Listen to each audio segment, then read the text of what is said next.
In this video, I will show you how to work a chain stitch. For this sample, I will be using a 6.5mm crochet hook and a chunky weight yarn such as DMC Knitty 6. Hold the hook with the slip knot in your right hand and your yarn on the left. Wrap the yarn over the hook in a clockwise direction. With the yarn now wrapped around the hook, pull the hook through the slip knot and you have now made one chain stitch.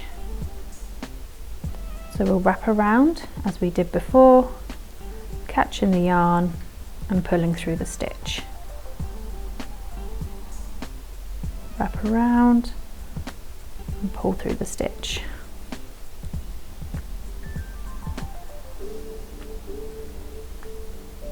And you can see here I have made 4 chain stitches.